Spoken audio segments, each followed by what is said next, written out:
Seorang putri tinggal di kastil mewah. Dia baru berusia 14 tahun, tapi dia sangat manja dan murung.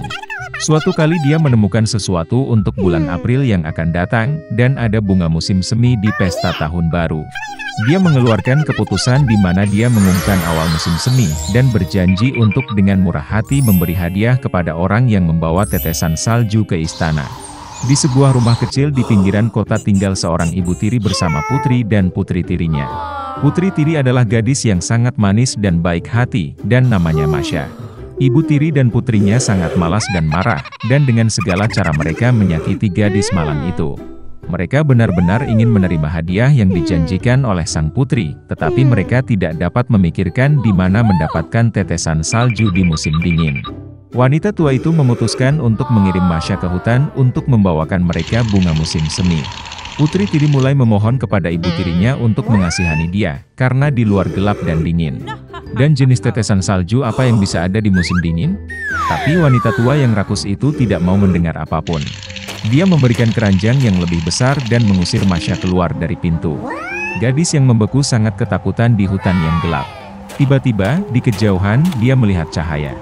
Dia senang dan pergi menemuinya. Ternyata itu adalah kobaran api besar, dan 12 orang menghangatkan diri di sekitarnya.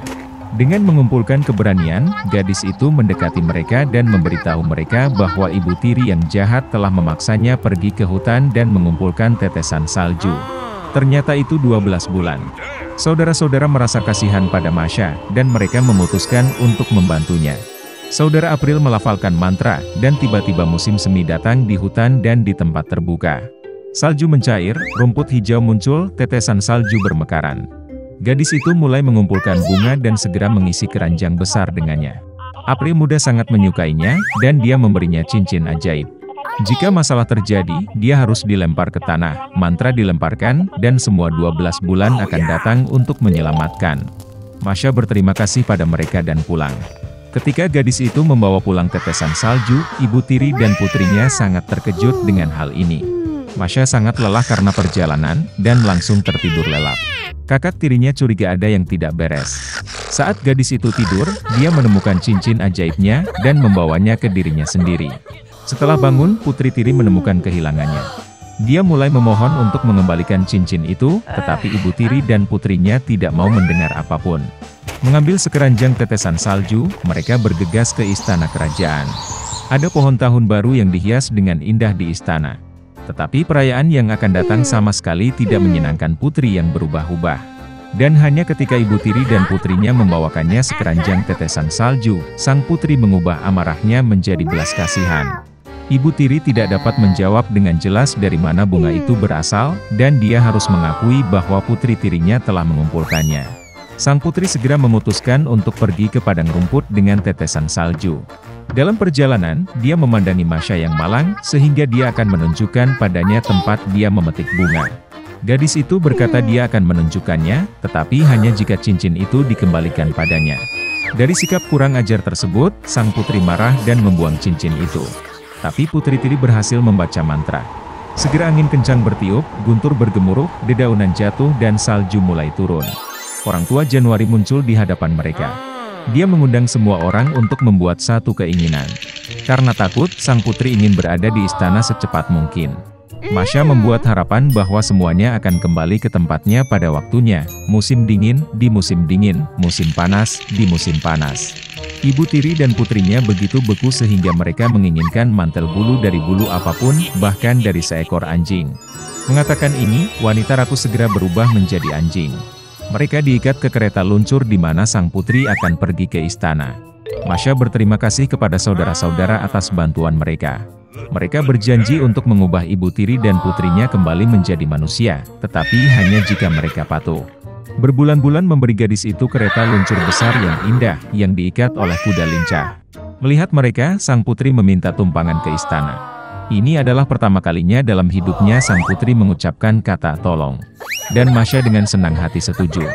Dahulu kala, seorang raja tinggal di negara yang jauh, dan dia memiliki 11 putra dan 1 putri, Eliza. Anak-anak kerajaan hidup dengan baik dan tanpa beban sampai ibu tiri mereka muncul dalam hidup mereka. Tidak ada yang tahu bahwa ratu baru itu adalah penyihir jahat. Dia membenci anak-anak raja, selalu mengeluh tentang mereka dan bermimpi mengusir mereka dari kastil. Ratu jahat itu sangat memfitnah anak-anak malang sehingga raja sendiri segera mulai mempercayai kata-katanya. Pertama, dia mengirim putrinya pergi untuk dibesarkan di desa terdekat. Di sana dia ditakdirkan untuk hidup sampai usia 15 tahun. Ratu jahat ingin mengusir anak-anak itu juga, tapi mereka masih terlalu muda. Karena itu, sang ayah meninggalkan mereka di kastil. Dan kemudian suatu hari seorang penyihir jahat masuk ke kamar anak-anak dan memantrai putra raja. Dia mengubahnya menjadi 11 angsa liar dan kemudian membuka jendela. Dan anak laki-laki yang menjadi burung terbang keluar dari kastil. Tahun-tahun berlalu, dan Eliza berusia 15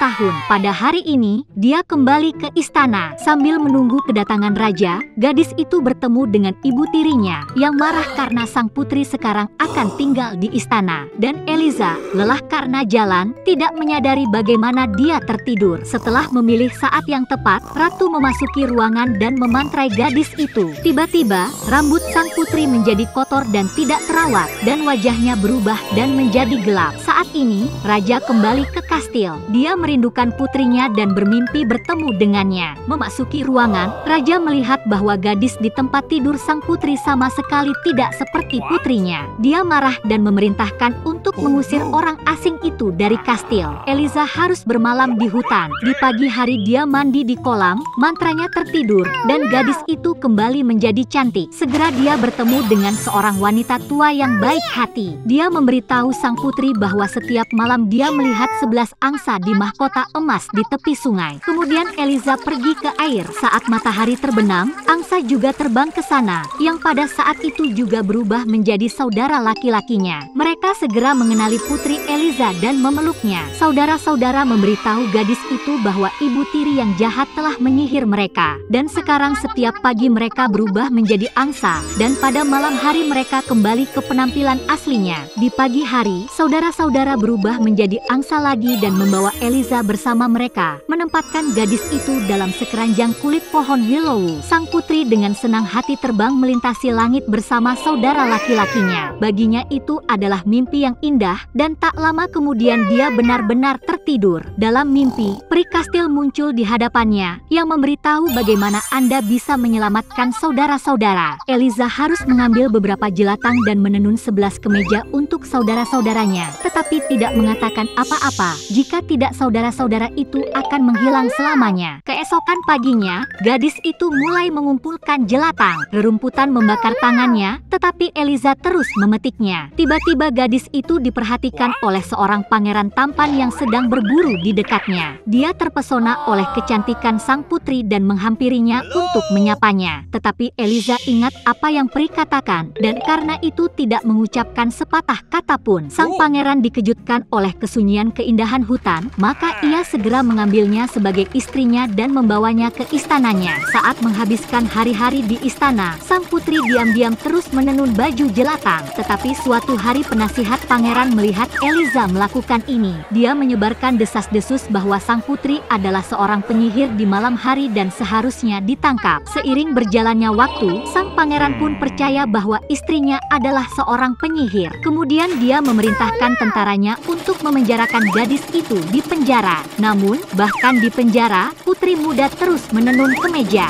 Akhirnya tibalah saatnya Eliza selesai menjahit kemeja terakhir. Pada saat itu, pintu penjara bawah tanah terbuka dan sang putri dibawa ke pengadilan. Mereka memutuskan untuk menghukum mati gadis malang itu. Dan pada saat itu, ketika hakim membacakan putusan, 11 angsa turun dari surga. Eliza menarik kemeja dari bawah roknya dan melemparkannya ke atas burung. Saudara laki-lakinya segera menjadi manusia. Tetapi sang putri tidak memiliki cukup cukup jelatang untuk lengan baju terakhir. Jadi adik laki-laki itu memiliki sayap angsa sebagai pengganti lengan. Kemudian saudara-saudara menceritakan kisah mereka, dan sang pangeran yang sangat percaya pada ketidakbersalahan istrinya meminta maaf kepada Eliza. Sang putri segera memaafkan suaminya. Akhirnya saudara-saudara itu bebas dan Eliza senang. Bersama-sama mereka kembali ke kastil. Sang ayah mengenali anak-anaknya dan selama bertahun-tahun tidak bisa memaafkan dirinya sendiri karena membiarkan ibu tirinya menipunya. Dan penyihir jahat itu sendiri berubah menjadi burung gagak dan terbang pergi, tidak pernah kembali ke kastil.